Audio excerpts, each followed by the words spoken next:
I got introduced when I was 17 to network marketing and got involved with the company at that time and built it for 4 years and had a couple thousand people on my team, traveled around the world, made six figures from 17 to 21 and spent it all like a total idiot. So I would have been longer in that company, but they basically stopped having yeah, they quit. So the model stopped, right? Right. That has to be tough. Like you're making some good money and Yeah. you're living that lifestyle and all of a sudden it's just cut. Yeah. Walk me through what's next. Like after that shuts down, like where's your psyche at? It was great money for, being a teenager, especially. I'm like, I was just like, this exceeded my expectations. The challenge for me was a direct deposit happened every Thursday at that company. So I was just used to getting that. And then all of a sudden one Thursday went and there's no deposit. And I'm like, I just was so naive to think that it would never go away.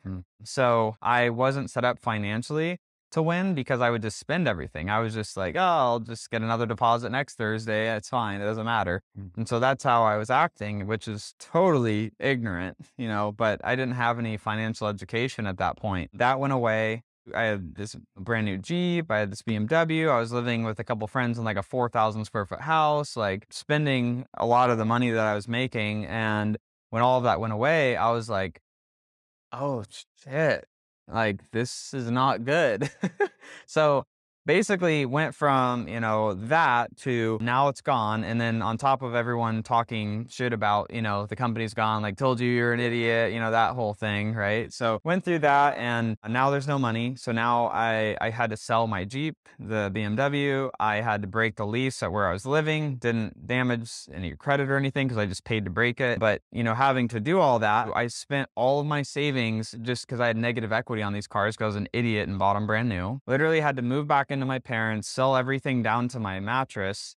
And then I was at my parents with my, at that time, girlfriend, and we were now living at my parents. And I'm like, I have $2,000 to my name now. And then I had like $4,000 in like an IRA. So I'm like, I had $6,000. And I'm like, looking back and it's, a few $100,000 just like slid between my fingers like quicksand, like sand falling through my hands over those few years. And so honestly, it was like depression. Like I was very depressed for about 6 months. About a month of it, I was like moping and depressed. I had the ego death, really. It was just like, I thought I was, on top of the world, and then the rug was lifted and now, holy crap, I am back to nothing.